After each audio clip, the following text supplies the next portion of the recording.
Condominium living in California has a rhythm of its own. From the outside, our building looked flawless. Stucco walls painted pale sand, balconies lined with potted succulents, the occasional beach towel hanging over the rail. At twilight, the lights came on in unison, each window glowing like a pixel in some perfect architectural screen. But beneath the surface, the structure was aging. The roof had held through 3 winters longer than expected. The elevator groaned just a little louder each year. Pipes leaked in the sub-basement, patched and repatched by the same overworked plumber. And our reserves, the financial lifeblood of any homeowners association, were shockingly thin. When I joined the board, I assumed reserves were just another line item, like landscaping or pool cleaning. But soon I realized they were the insurance policy against the future. The money set aside for capital repairs, the cushion against catastrophe. And ours was little more than a throw pillow. Every month, we scraped together about $1,000 for the reserve. On paper, it looked like discipline. In reality, it was a drop in a bucket that had long since cracked at the bottom. At a board meeting last spring, I raised the issue. "We need to talk about reserves," I said, sliding the management company's latest financials across the table. "Our balance is less than 25% of recommended funding. The reserve study we commissioned is going to confirm that. We're exposed." Linda, our treasurer, nodded grimly. "We're already running lean. We can't keep putting off major projects. The roof alone will swallow a third of what we have." Across the table, Jim, one of the longest-serving board members, adjusted his glasses. "We put in 1,000 every month. That's steady. Reliable." "Steady isn't enough," I countered. "At this rate, we'll never catch up. We need to raise dues." The words landed like a grenade. Raising dues was the third rail of HOA politics. Touch it, and you risked being thrown off the board at the next election. Nobody wanted to pay more, no matter how reasonable the explanation. But I pressed on. "A moderate, predictable increase now will save us from massive special assessments later. Owners hate surprises. We can build slowly, responsibly." Before Linda could back me up, Jim leaned forward, his voice low but firm. "That may sound fine in theory. But I spoke with my accountant. He warned me that if we roll reserve contributions into monthly dues, owners lose the ability to track what increases their tax basis. If someone's renting their unit, they can't depreciate it properly. If they sell, they can't show improvements. We'd be punishing them at tax time." The room went quiet. Even Linda, who had been nodding along with me, hesitated. I frowned. "Jim, reserves don't immediately translate to improvements. They're savings, not expenditures. Owners can't claim deductions for money we haven't spent." "That's not what my accountant said," Jim shot back. "He said if it's collected in operating dues, it gets mixed in. Impossible to track." "But we're already collecting more than operating costs," I said. "We're already putting the surplus into reserves. By that logic, owners are already in trouble." Jim crossed his arms. "Then maybe we should stop." The silence after that was heavier than before. The problem wasn't just financial, it was psychological. Owners could tolerate cutting a one-time check for a special assessment if it was tied to something tangible. A new roof, a repainted facade, a repaired elevator. They could walk outside and see where their money had gone. But monthly dues? That was invisible. It vanished into the association's black hole of expenses, and all they saw was a higher auto draft from their checking account. Linda finally spoke. "Jim, what's the alternative? Fundraisers? Bake sales? We're a condo association, not a high school marching band." A few chuckles broke the tension, but not enough to ease the standoff. After the meeting, I stayed behind with Linda, flipping through the financials again. "He's wrong, you know," I muttered. "About the taxes. Reserves are part of the association's funds, not personal deductions." She shrugged. "Maybe. But his accountant planted the seed of doubt. And once owners hear, tax problem, they'll panic. That was the heart of it. Facts mattered less than fear. And fear was contagious. Weeks passed, and the issue sat frozen, like a clogged pipe nobody wanted to touch. We kept collecting $1,000 a month, dutifully adding it to the reserve account, knowing full well it wasn't enough. The reserve study loomed, promising to make the shortfall undeniable. But the board avoided the subject like it was toxic. Neighbors started whispering about rumors of big repairs. A couple considering selling their unit pulled me aside in the courtyard. "Will we get hit with a special assessment?" they asked nervously. I gave the most diplomatic answer I could, but I hated the dishonesty. Because the truth was, yes. Unless something changed, everyone would get hit. By late summer, the frustration gnawed at me. I found myself checking the reserve balance at odd hours, staring at the numbers on my phone screen as though they might magically grow overnight. They never did. I thought about the roof, the elevator, the plumbing.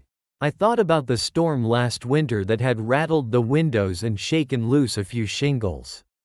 I thought about how one serious emergency could wipe out everything we had in the reserve and leave us begging owners for thousands each. I thought about Jim and his accountant's warning. About how a single opinion, repeated with enough conviction, could paralyze an entire board. And I thought about how fragile our supposed stability really was. The board wasn't ready to face the truth. Not yet, but the truth was coming anyway. And when the reserve study arrived, none of us would be able to ignore it. The envelope came on a Tuesday morning, thick and weighty, its cover stamped in block letters, "Reserve Study, Confidential Draft." I carried it into my unit like it was radioactive. For months we'd been speculating, arguing, second-guessing. Now, finally, we had numbers. That evening, I spread the report across my dining table. Charts, graphs, line items, all laid out in stark black and white. Page after page listed every major component of the building: the roof, the siding, the plumbing, the elevator, the parking lot asphalt. Each had an estimated useful life, each a replacement cost, each a grim countdown ticking toward inevitability. And there it was, highlighted on page 12. Recommended funding: 100% current funding. 25%. I leaned back in my chair, exhaling slowly. We weren't just behind, we were practically bankrupt in reserve terms. At the board meeting that week, I placed copies of the report in front of everyone. Greg, our president, skimmed the executive summary, his lips pressed tight. Linda, our treasurer, already had a highlighter in hand, marking numbers with a teacher's precision. Jim flipped through slowly, shaking his head with each page. "This isn't sustainable," Linda said flatly. "We need to act." Greg nodded reluctantly. "The study confirms what we suspected. We can't keep limping along with $1,000 a month. We'll be buried when the roof finally fails." I spoke up. "This is why I proposed raising dues. Predictable, steady growth. Owners will accept $20 or $30 more a month before they'll accept a sudden $5,000 special assessment." Jim slammed the report shut. "And I told you, that creates tax nightmares." My accountant was clear. Reserve contributions collected as dues make it impossible to adjust your tax basis. If you rent your unit, you can't depreciate.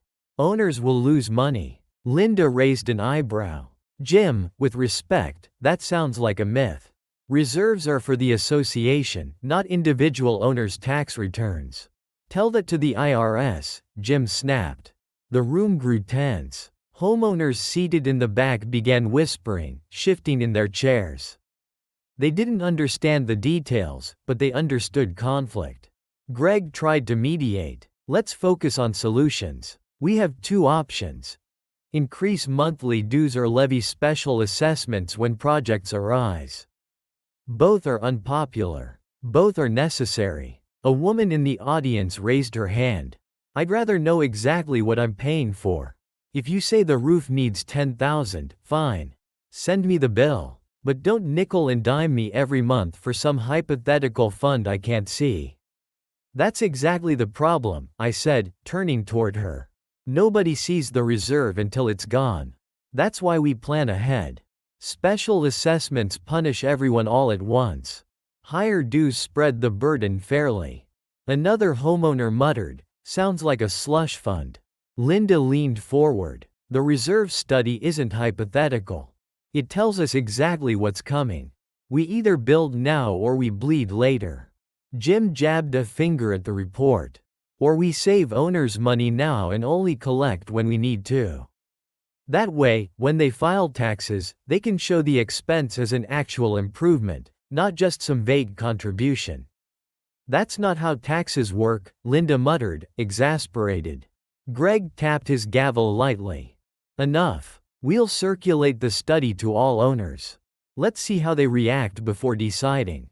But I could already imagine the reaction. Fear, anger, resistance. Nobody wanted higher dues, no matter how rational the numbers looked. After the meeting, a cluster of residents cornered me in the hallway. Is this true? One man asked. We're only 25% funded? Yes, I admitted. That's what the study shows. So when the elevator breaks, what happens? I hesitated. A special assessment. He groaned, running a hand through his hair.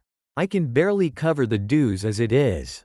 A surprise bill could sink me.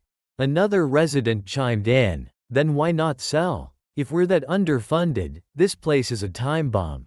Their words stung. I joined the board to preserve stability, not to watch panic spread like wildfire. That night, I couldn't sleep again. The report lay open on my desk, its neat tables and projections feeling more like threats than guidance. Page after page showed the same pattern. Repairs scheduled within 3, 5, 7 years. Each cost dwarfing our meager reserves. We weren't preparing, we were gambling, betting that nothing catastrophic would happen before we scraped together enough to cover it. It wasn't just negligence. It was denial, dressed up as prudence. 2 weeks later, we held a special board meeting to focus solely on reserves. The clubhouse was packed again. Some owners clutched copies of the reserve study, others just came for the drama. Greg opened with a sigh. We've all read the report. We're 25% funded. We must decide. Higher dues, special assessments, or both. I raised my hand. I propose increasing monthly dues by $30 per unit. That gives us a predictable stream, builds reserves steadily, and avoids massive shocks later.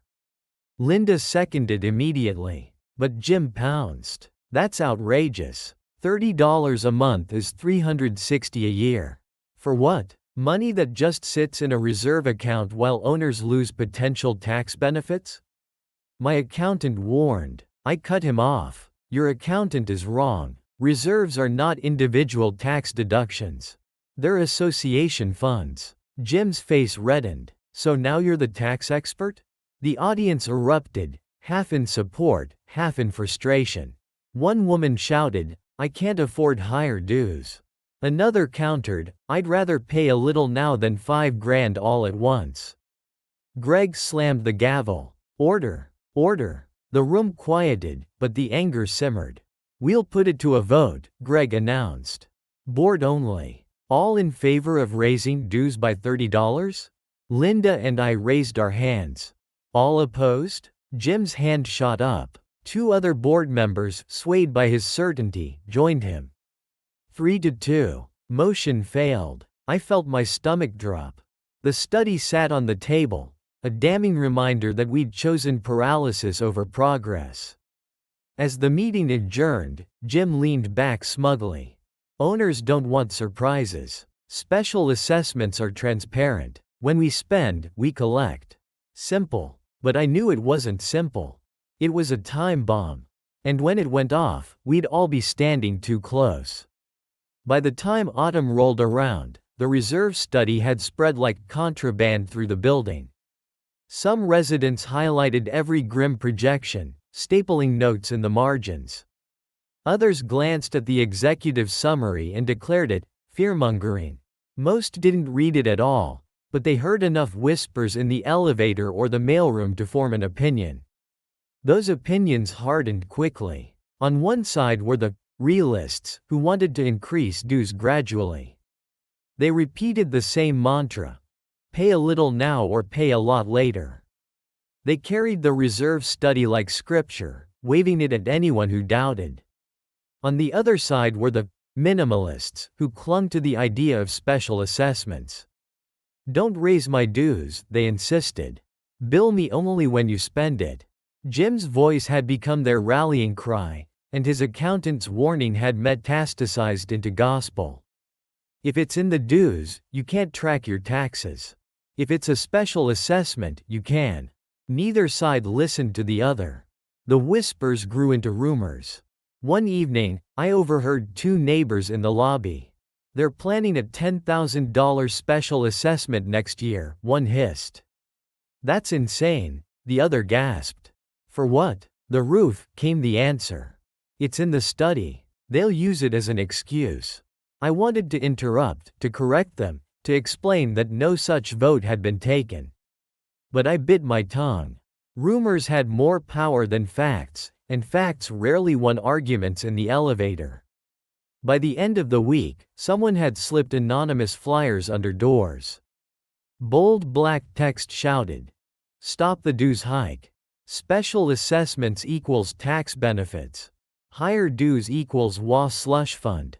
It was Jim's rhetoric, stripped of nuance and sharpened into slogans. At the next board meeting, the atmosphere was hostile before we even sat down. The room was packed, residents standing along the walls, arms crossed, lips tight. Flyers waved in the air. Greg, our president, tried to keep order. Tonight's agenda: discussion of reserve funding strategies. Laughter and groans rippled through the audience. I stood to speak. We are 25% funded. That is catastrophic. If the elevator fails or the roof collapses, you will all be handed bills in the thousands. That is not a scare tactic, that is math.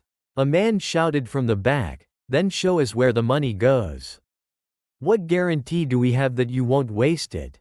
Linda jumped in, her voice sharp. Reserves are tracked separately, audited annually. It's not a slush fund, it's a lifeline. But Jim rose slowly, like a preacher stepping to his pulpit. Ladies and gentlemen, he began, don't be fooled. If they raise your dues, that money disappears into operating accounts. You'll never see it again. And when tax season comes, you'll have nothing to show for it. My accountant has been crystal clear. Special assessments can be tracked, can be used for your tax basis or depreciation if you rent. But monthly dues? Gone. Applause erupted. I clenched my fists. Jim, that is misinformation. Reserves are separate. The IRS doesn't care how you collected the money. What matters is when the association spends it on improvements. That's when basis changes, that's when depreciation applies. Prove it, someone shouted. All eyes turned to me. My binder felt suddenly too thin, too flimsy to bear the weight of their suspicion. The debate spiraled out of control. Residents accused the board of hiding repairs, of inflating costs, of plotting secret projects. Others accused Jim of fearmongering, of risking financial ruin for everyone. One woman burst into tears, crying that she couldn't afford another dime in dues, let alone a surprise assessment. Another snapped back that being broke wasn't an excuse for endangering the building's future. Greg slammed his gavel until the wood cracked. Enough, he bellowed. We are neighbors, not enemies. But the truth was, we were enemies now. The fault lines had been drawn. Realists versus minimalists, planners versus deniers. When the noise finally subsided, Greg called for a show of hands. How many favor raising dues gradually? About a third of the room lifted their hands. How many favor special assessments only? Another third shot up, louder, more forceful. The rest kept their hands firmly in their laps, unwilling to take a side. Gridlock. Afterward, Linda cornered me in the hallway. This is unsustainable. We're bleeding credibility. Jim has turned this into a religion. Facts don't matter anymore. I rubbed my temples. Then we need better facts. We need IRS guidance, tax attorney letters, something in writing. Otherwise, his accountant's word is gospel. Good luck convincing the others, she muttered. The weeks that followed were a blur of tension. Owners glared at each other in the parking garage. Whispers echoed in the laundry room. The flyers returned, each one sharper than the last. Raise dues equals raise taxes. Keep control. Demand special assessments. One flyer even accused the board of plotting to line our pockets, as though we pocketed reserve contributions ourselves. I tore it down, but others reappeared. The trust was unraveling. At the next executive session, the board itself fractured. Greg wanted compromise.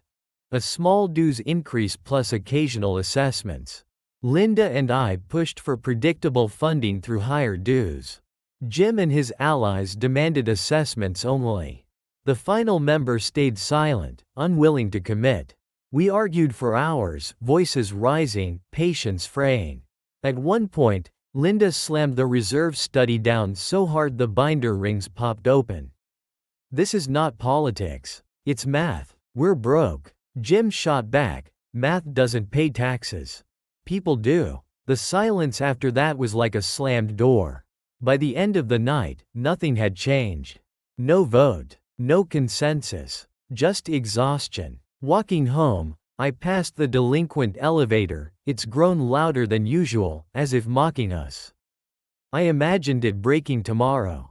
I imagined the special assessment letters flying out, the outrage, the panic, the tears. We weren't governing anymore. We were waiting for the building itself to make the decision for us. The building chose its moment in the cruelest way possible. It was late November, the week of Thanksgiving. Families carried grocery bags up from the parking garage, arms loaded with turkeys and pies, children bouncing with excitement. The elevator groaned under the weight of the season. And then, just after 6 p.m., on Wednesday, it stopped working altogether. By the time I arrived home, the lobby was chaos. Residents clustered around the stalled elevator doors, pressing the call button over and over like it might suddenly change its mind. Someone had taped a handwritten note on the wall: elevator out of service. Stairs only. For younger owners, it was an inconvenience. For older ones, those on the 8th or 9th floor, it was a crisis. One man with a cane shouted angrily at the note. A mother with a stroller burst into tears. Thanksgiving was tomorrow, and suddenly half the building was cut off from their own kitchens. The timing couldn't have been worse. Or maybe it was perfect, in the way disasters often arrive when tensions are already highest. We called an emergency board meeting that same night. The management company representative joined us by phone, her voice crackling with static as she read the repair estimate. Preliminary inspection suggests motor replacement. Parts alone are $10,000 to $15,000. Labor, another $5,000. Earliest completion: 2 weeks, assuming no backorder delays. Linda's pen scratched furiously across her notepad. That wipes out half our reserves in one shot. Greg swore under his breath. Jim leaned back, arms crossed. Then it's time for a special assessment. The room erupted instantly. We can't wait on a special assessment, I snapped. It takes weeks to notice, vote, collect. People are trapped now. We need to authorize payment immediately. Linda nodded. Use the reserves. That's what they're for. Jim slammed the table. And what happens when the roof leaks next spring? You'll be back here crying broke because you drained the reserves on the elevator. No. This is exactly why we use assessments, for big-ticket emergencies. Greg tried to mediate. If we call an emergency assessment, owners will riot. It's Thanksgiving. They're already stretched thin. Better they riot now than when we're bankrupt later, Jim shot back. Voices rose. Residents seated in the back shouted over us.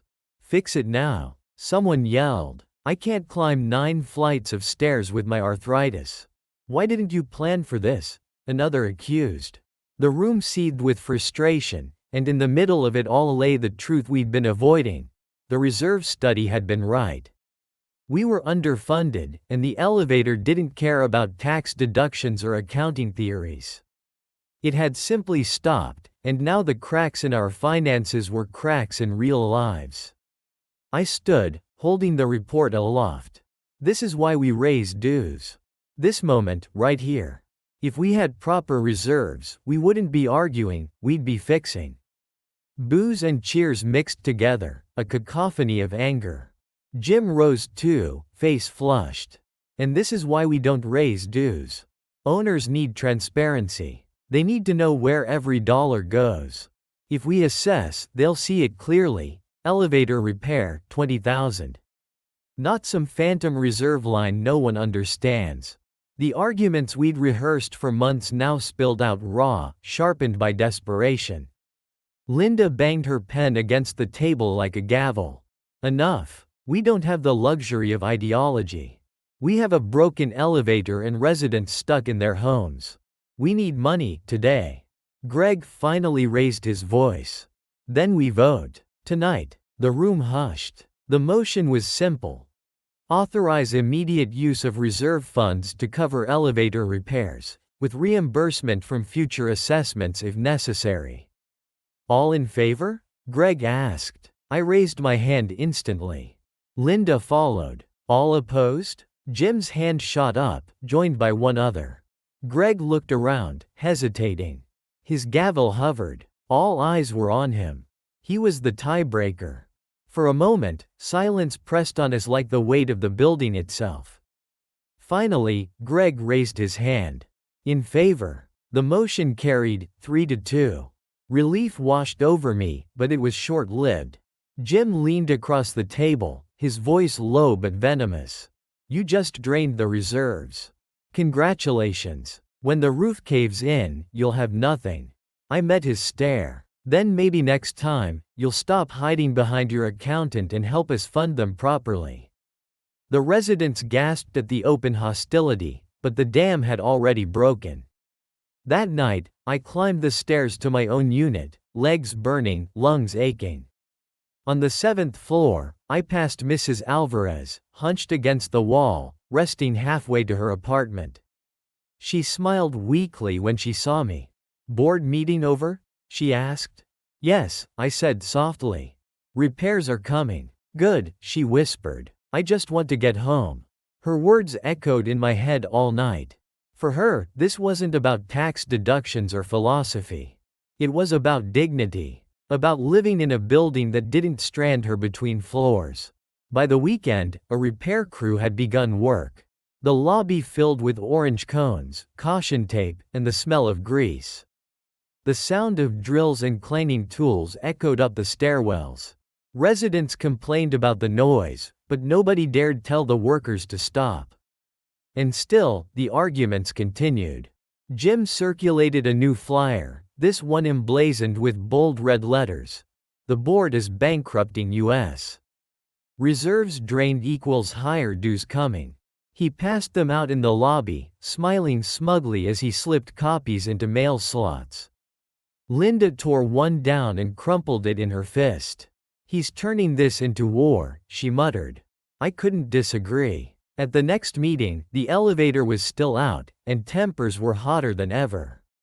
Residents shouted from the moment we sat down.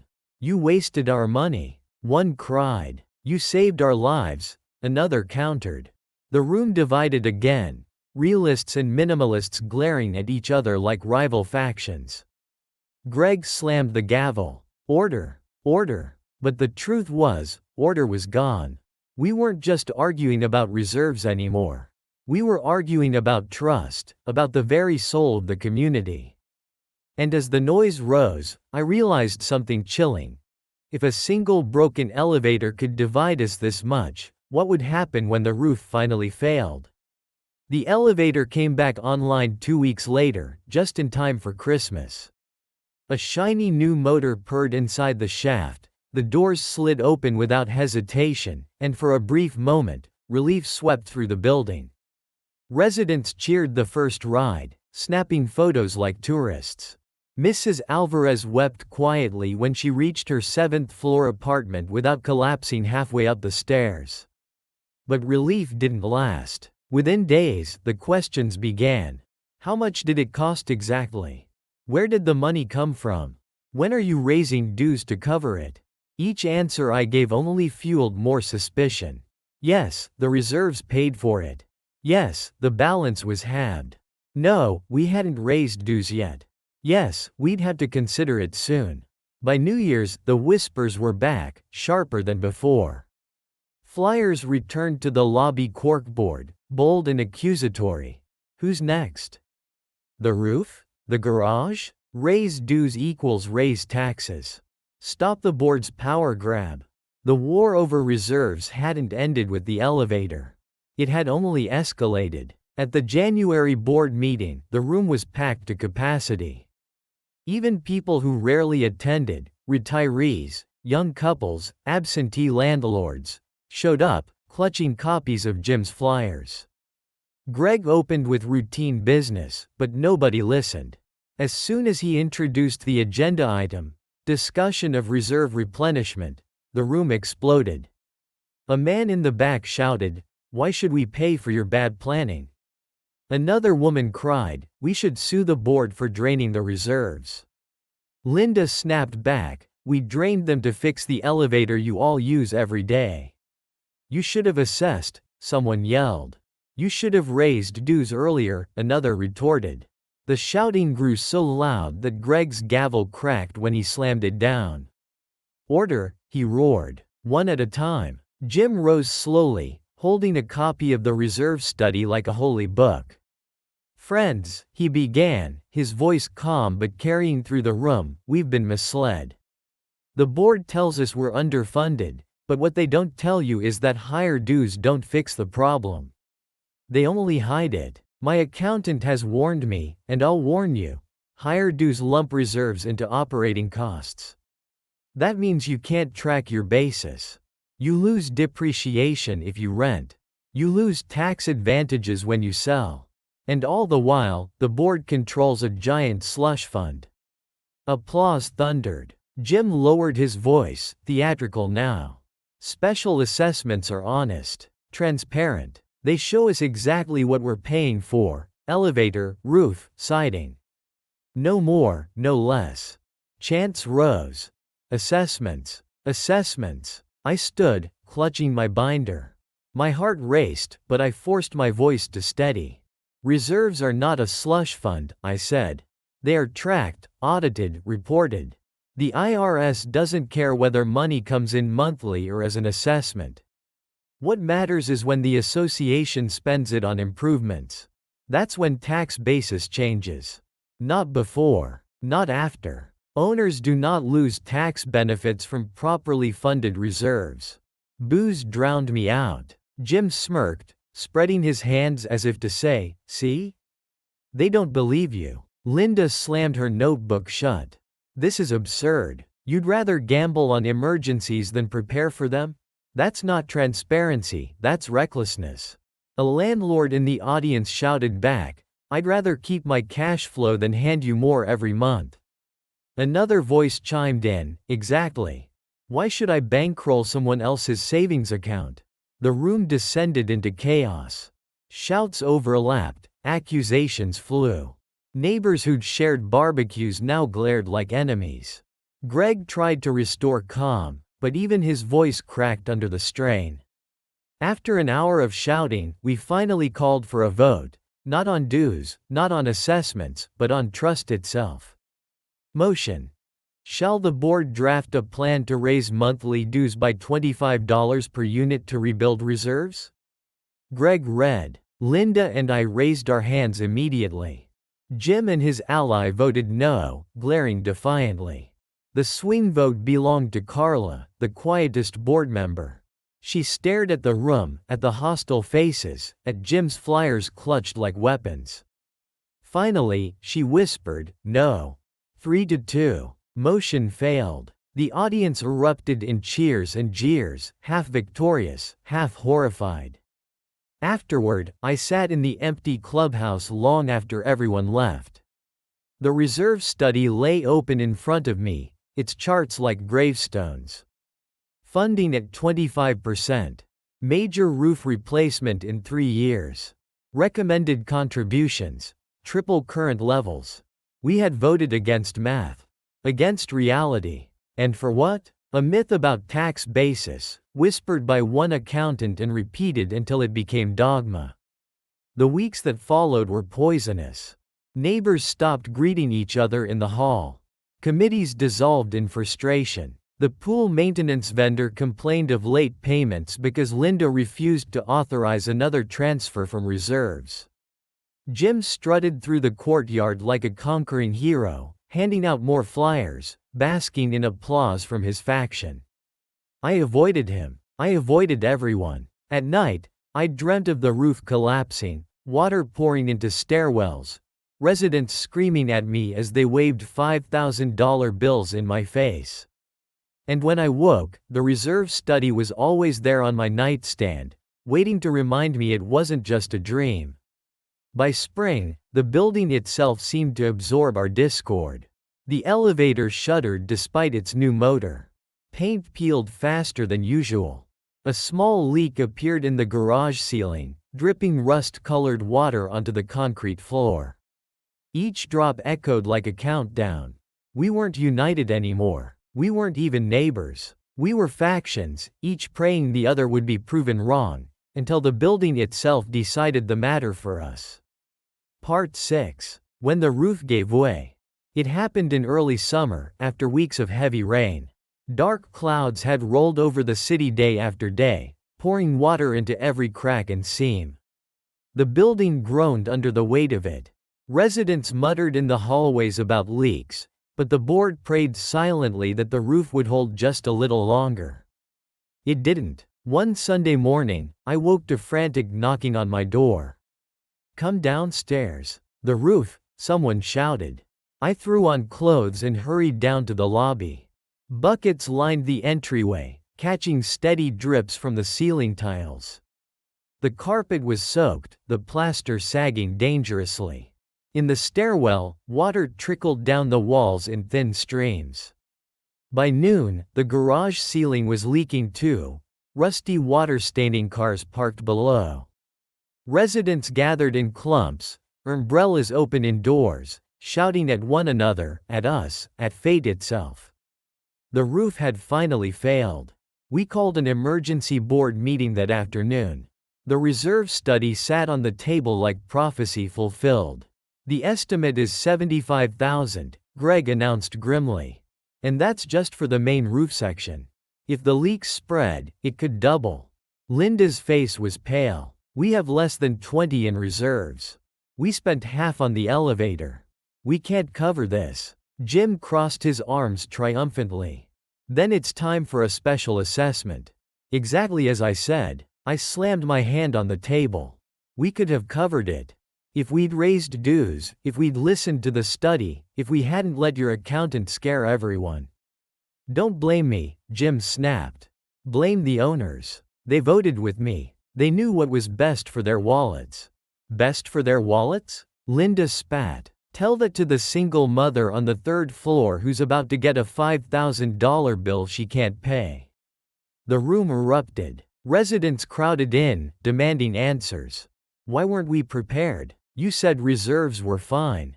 Now you're bleeding us dry." Voices rose, fists pounded on tables. A man in the back shouted, "I'm calling a recall election. This board is finished." Greg's gavel was useless against the fury. The room was a riot of blame and fear. I stood slowly, the noise washing over me. "Listen," I said, my voice barely carrying. "This isn't about reserves versus assessments anymore. This is about trust. And we've lost it." Nobody heard me. Over the next week, invoices went out. $5,000 per unit, payable in 60 days. Panic spread like wildfire. Some owners paid immediately, grumbling but resigned. Others begged for payment plans, claiming they couldn't possibly raise the money so fast. A few threatened lawsuits, waving Jim's flyers as evidence of board mismanagement. I watched neighbors who'd once shared barbecues now avoid eye contact in the courtyard. Laughter at the pool was replaced by bitter muttering. The community was breaking apart, one unpaid bill at a time. When the contractors arrived to patch the roof, scaffolding rose like a skeleton around the building. The sound of hammers and saws filled the air, echoing our division. Standing outside one evening, I looked up at the workers silhouetted against the sky. Water still dripped from the eaves, each drop glinting in the sunset like a reminder of our failure. Jim passed by, nodding smugly. "See? Special assessment." Just like I said. I didn't answer. The repairs dragged on for weeks, bills piling higher than expected. The final cost nearly bankrupted the association. Owners who couldn't pay were sent to collections. Rumors of foreclosures swirled. The very fabric of our neighborhood unraveled, one unit at a time. And through it all, the argument over reserves never ended. Even with the roof open to the sky, Jim still preached the gospel of his accountant, and half the building still believed him. Late one night, I sat alone in the clubhouse, the reserve study open before me. Its pages were stained from rainwater that had dripped through the ceiling during the storm. I traced the numbers with my finger, projected costs, timelines, funding goals. It had all been there, months ago, warning us. But we had chosen denial, fear, and misinformation instead of preparation. We hadn't just lost money. We'd lost something far more valuable. We'd lost trust. Looking back, I realized that an HOA isn't just about buildings and budgets. It's about community, neighbors relying on each other to act responsibly, to plan for the future, to balance fairness with foresight. When trust breaks, no reserve study can fix it. No special assessment can rebuild it. The roof was patched, the leaks stopped, the buckets put away. On the surface, life returned to normal. But beneath it, cracks remained. Cracks in relationships, in faith, in the idea that we were all in this together. And those cracks, I knew, were far harder to repair than any roof. Thanks for watching this story. If you enjoyed it, don't forget to hit that like button and subscribe for more unbelievable HOA stories. Have you ever dealt with something this absurd in your own neighborhood? Share your experience in the comments below. I'd love to read your stories. And as always, stay tuned for the next episode.